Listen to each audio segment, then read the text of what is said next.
All right, what is going on, Laker fans? Thank you very much for tuning in. Appreciate you guys being a part of the post-game show. First official post-game show of the 2023-2024 season. Lakers and the Nuggets just wrapped up. Got a lot of topics that I want to get into, and I'm excited to get into some of these topics with you. Not the result that we were looking for. Some good things, some bad things, some chants from the opposing crowd. I think that's a little interesting.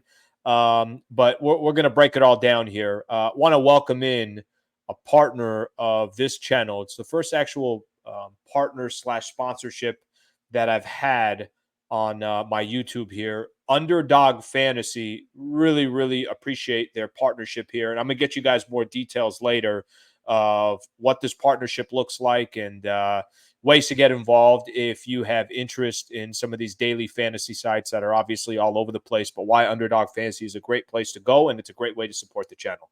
Let's get into the game here real quick. Nuggets over the Lakers, 119 to 107. I'm going to share my screen. I'm going to go through the box score here real quick, but a couple of things just stand out right out the gate here, and I'm going to spend some time on all these topics, but Lakers dug themselves a hole. And if there's one thing that I just hate when I watch Lakers basketball or when I watch, any type of sports where it's the team that you're rooting for, if you dig yourself a hole and you're playing from behind the entire game, and I just listened to Darvin Ham talking about this, man, it's such an uphill battle. Truly, truly is such an uphill battle. End of the first quarter, Lakers were down 14. They're down 34-20. At one point, Lakers were down 18. And to win games where you dig yourself, look, can you come back? Of course you can. Does it happen in the NBA? It does happen in the NBA. But the chances of you winning a game on the road against a team that is the caliber of the Denver Nuggets, best team in the NBA, second best, third best, wherever you want to put them, they're top three, to come back on the road against that caliber of a team when by the end of the first quarter you're down 14 points, I mean, you're shooting yourself in the foot. Lakers brought it all the way back down to 3, which is incredibly impressive in Denver, but ultimately it's a game of runs in the NBA, and the Nuggets were eventually going to go on their run, and they went on their run there in that fourth quarter to close out the game. 5-6 minutes left, kind of took over from there. But that's the part that was most disappointing to me is before we sat down, the game was early today, and you could kick back, sit on your couch, and get ready to watch Lakers basketball to start the season. They're already down 14 points. They're already down 18 points. So, obviously a tough uphill climb for the Lakers the rest of the way. Okay, I want to share my screen here real quick, and let's get into some of the box score. Let me just get that real quick set up here. Okay, share that here with you guys. Okay, now you guys should have it here. Okay, so this is the box score. And just to give you an idea, Lakers shot 45% from the field, and they shot 35% from the three-point line for about 10 for 29 from three. Not enough defense from the Lakers as well. When you give them 119 points to the Denver Nuggets, they shot 52% from the field, almost 53. They shot over 40% from the three-point line. I actually thought that was one of the reasons why the Lakers were getting back in the game was because Denver was relying so much on the three. They're taking a lot of jumpers. There's certain guys, if Aaron Gordon's taking a three, take your chances. Michael Porter, I know, is streaky. So he's an interesting one. You don't want Jokic taking it. You don't want Jamal Murray taking it. You don't want KCP taking it, but sometimes if you got a team that's as talented as the Nuggets are, if they're shooting 22-footers, you're kind of like, all right, well, I'm going to live with that. Free throw shooting, give the Lakers the advantage. Lakers, 15 of 20, shot 75%, were +6 from the free throw line. That helped keep them in the game. Rebounding, 44-42. The other stat here that I think is important to look at the assists, 30-23. So the ball moving for Denver, and not just moving, but they were hitting on some of those setups that the Nuggets had. All right, I'm hearing an ad play. Got to stop that. Come on, Verbo. We're in the middle of a live show here. Okay, well, record a show technically. Turnovers clean for both teams. If you got 12 turnovers or less, That's clean for both teams, and I didn't think the game was crazy or out of hand from that perspective. Points in the paint actually was the Lakers' advantage, 58-52. And then I mentioned Lakers' biggest lead was in the beginning, but the Denver Nuggets really controlled the game for the most part there, and that part was certainly frustrating. Okay, I'm going to get off the box score here for a quick second here because I don't think it's as important right now. Couple things that I want to point out from an individual perspective. How do I put this? AD can't go a second half with 0 points. He can't. And this game's not all on Anthony Davis because there's some other players that I was hoping would be more efficient, but AD didn't score in the second half. This is what makes everyone frustrated about Anthony Davis. He didn't score in the second half. Let me compare you AD's numbers to Nikola Jokic. Actually, let's do this. I'll share the screen with you guys so we could be frustrated together. When conversations come up specifically about Anthony Davis, there's always something. There's always an excuse. There's always something else to kind of talk about. Let me just show you guys. I'm going to share you guys here what Anthony Davis did in the first half because it's not that much different from the second half. AD's totals for the night. He had 17 points in 34 minutes of play. He was 6 of 17 from the field. Got to the free throw line 4 times. Got 8 rebounds, got 4 assists, got 2 block shots. Great. You can't not score in Denver in the final 24 minutes of play against Nikola Jokic and the Nuggets and expect the Lakers to walk away with a win or have it be a one-possession game or something along those lines. AD looked good in the first half. He had 1 rebound in the first half, which didn't make sense. But take AD's stats right here and go look at Jokic with me. Here's Jokic. 29 points, 11 assists, 13 rebounds, 12 of 22 from the field. Let's not even compare the two players because Jokic, we all know, I think he's the best player in the world, but I'm not trying to compare Jokic versus Anthony Davis. However, if you are comparing the two players, if AD, you're not going to stop Jokic because he's so special, you got to then make him do one or the other. He's either going to drop 30 or he's going to get 15 dimes. He can't get 29 and 11 dimes. Or if Jokic is going to deliver on one end of the floor, you're going to serve it to him on the other side, and you're going to make sure that you ended up with 30 and 15. I don't want to make this video just completely sound like it's only about Anthony Davis, but how am I doing my job if I'm not pointing out Anthony Davis in that second half? You cannot score for an entire half if you're Anthony Davis. You could do that if you're Taurean Prince. I'm going to probably complain if it's D'Lo or Austin Reeves or Rui or whatever the case is. But you can't do that if you're Anthony Davis. You can't. And he did. And, that to me is a really, really glaring figure here is the fact that AD had no points in the second half. Somebody hit me on Twitter and say, hey, Al, do you know you and AD had the same amount of points in the second half? Yes, I do know that. It's a great observation, and I'm very, very well aware of that. And it's not okay. That's the only thing that I could say is ultimately at the end of the day, that is not okay that Anthony Davis does not score in the second half. I'm going to get into the rest of the box score here. There's a couple of guys that I want to talk about.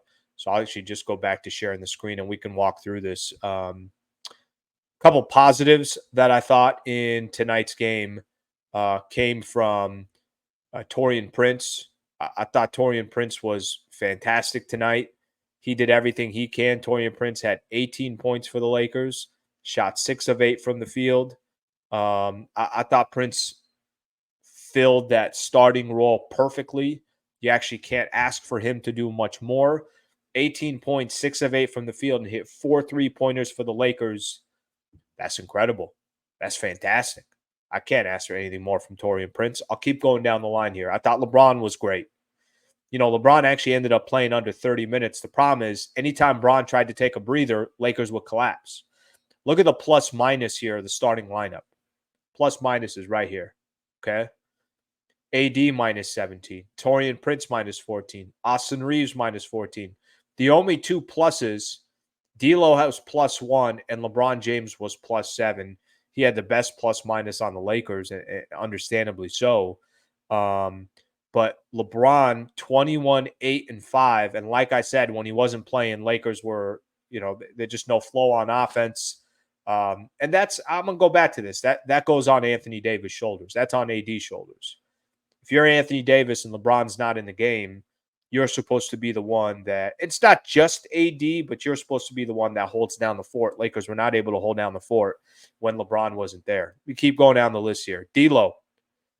I thought D'Lo, Austin Reeves, Rui Hachimura. I'm going to put all three of those guys together. Not enough from those three players. They weren't efficient enough from those three players. Rui was not good tonight. He just was not. And I've said this before, and I'll say it again.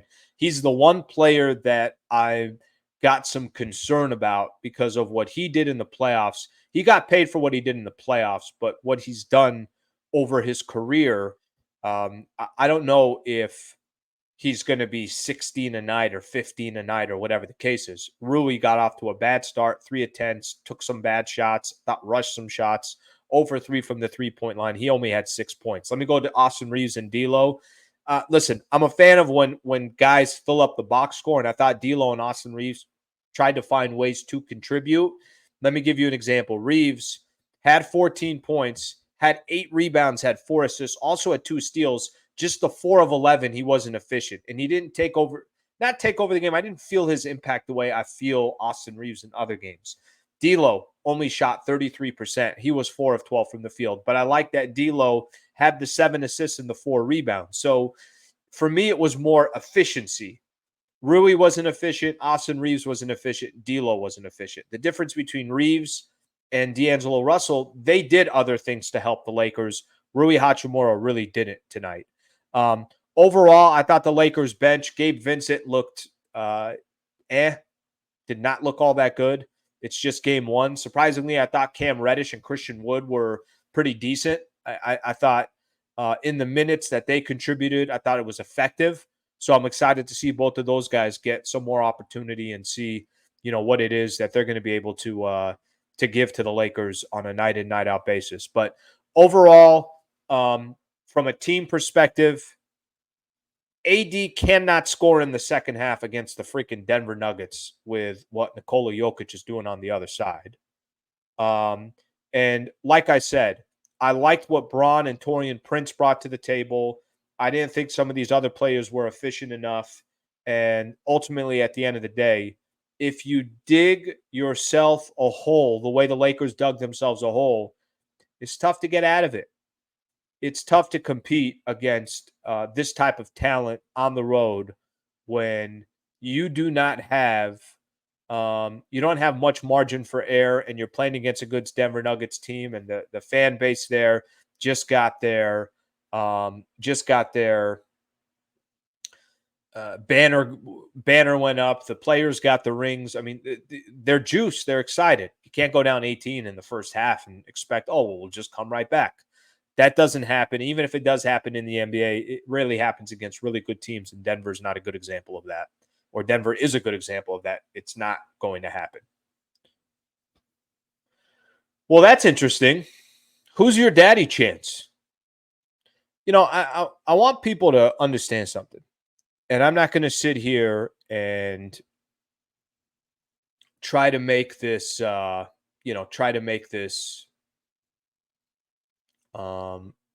argument that the Lakers and the Nuggets are rivals, because I don't think they're rivals, but I think that the game is different between the two of them than it is with some of these others. And it also depends on your definition of rivals. What is your definition of a rivalry? I will tell you, of all the other teams in the Western Conference, I think the Lakers and the Nuggets are the one that I'm most interested in, more interested in that matchup than I am the Clippers More interested in that matchup than I am the Warriors. More interested in that matchup than I am the Phoenix Suns. Denver swept the Lakers, beat them again on opening night, and you got the crowd of the Denver Nuggets chanting, "Who's your daddy?"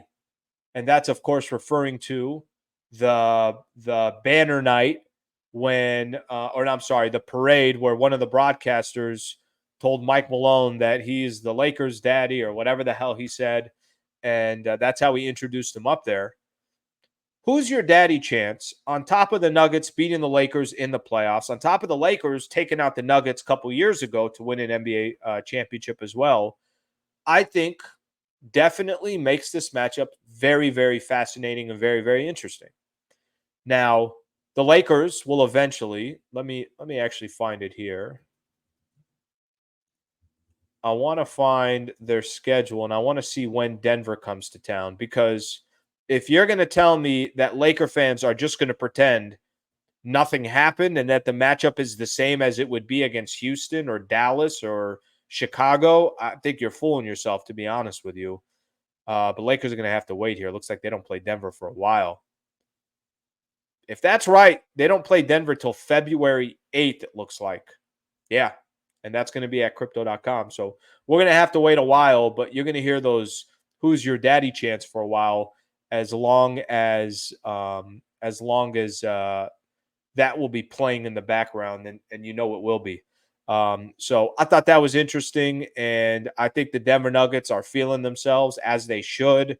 Every team likes beating the Lakers. Every fan base wants to beat the Lakers, and the Nuggets are beating the Lakers. So you got to give them credit for that.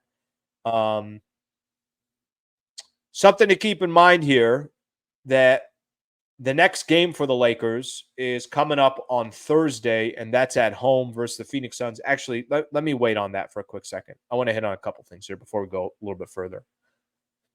Laker fans, I hit on a lot of topics right there, and I know I kind of hit on them probably a little faster than I would like, but it's my instant reaction to the game.